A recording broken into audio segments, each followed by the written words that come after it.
So, let's read the question.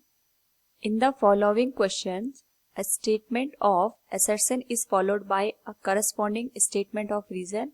Of the following statement, choose the correct one.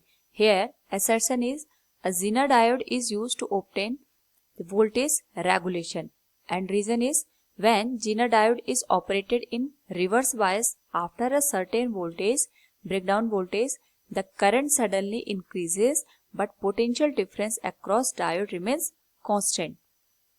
First of all, to answer this question, हम यहाँ पे की concept को discuss करेंगे, which is characteristic of Zener diode. तो सबसे पहले हम Zener diode को समझते हैं.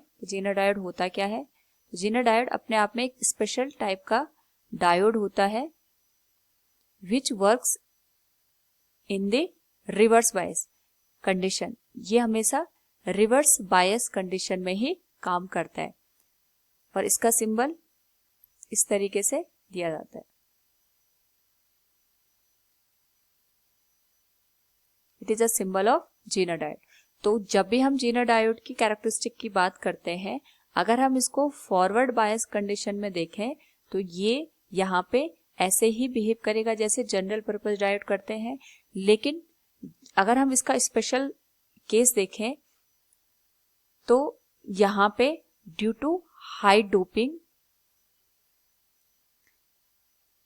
ये रिवर्स बायस में एज ए वोल्टेज रेगुलेटर का काम करता है. वोल्टेज रेगुलेटर का मतलब होता है कि हम यहाँ पे जो भी सप्लाई देंगे उस सप्लाई में से according to the doping in Zener diode ये एक पर्टिकुलर अमाउंट के वोल्टेज को ही यहाँ पे पास करता है. तो due to the high doping ये एज ए वोल्टेज रेगुलेटर काम करता है. हेंस यहाँ पे assertion is correct. A Zener diode is used to obtain voltage regulation. Now जो सेकंड हमारे पास है that is reason.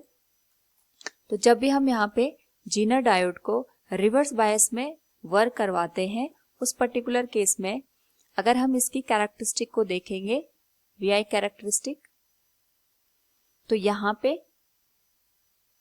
Reverse bias और फॉरवर्ड बायस कंडीशन को अगर हम देखें तो यहाँ पे जो फॉरवर्ड बायस की कैरेक्टरिस्टिक बनती है those are similar to the general purpose diode, but जो रिवर्स बायस की कैरेक्टरिस्टिक बनती है उस पर्टिकुलर केस में बिलो दी पर्टिकुलर वोल्टेज और वोल्टेज लेवल जहां पे हमने अपने Zener डायोड को एक तरीके से रेट किया है, सपोज दैट 12 वोल्ट के लिए किया है, 6 वोल्ट के लिए किया है, अगर उससे बिलो हम उसको वोल्टेज सप्लाई देते हैं उस पर्टिकुलर केस में यहाँ पे reverse bias current small amount में फ्लो होती है up to the breakdown voltage.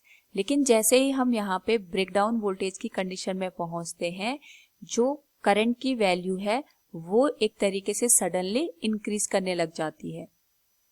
But यहाँ पे जो वोल्टेज की वैल्यू है रिवर्स बायस केस में वो स्टिल सेम रहती है.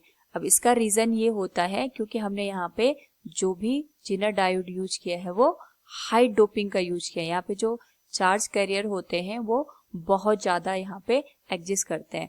तो इसी वजह से जो ब्रेकडाउन वोल्टेज होता है उस पर्टिकुलर केस में करंट की वैल्यू तो इंक्रीज होती है बट जो वोल्टेज की वैल्यू होती है दैट रिमेन्स कांस्टेंट.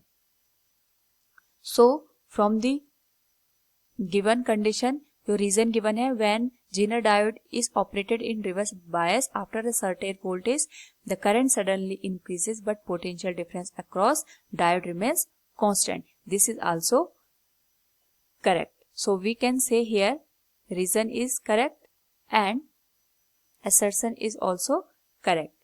और इसी जो यहाँ पे वोल्टेज का हमने रिवर्स बायस में रेगुलेशन किया है या फिर यहाँ पे जो हाई डोपिंग की है, इसी हाई डोपिंग की वजह से यहाँ पे करंट का अमाउंट तो बढ़ता है बट वोल्टेज यहाँ पे कांस्टेंट रहता है. तो हम कह सकते हैं both assertion and reason are correct and reason is the correct explanation for assertion. यहाँ पे A option will be the correct answer. Hope all you understood this.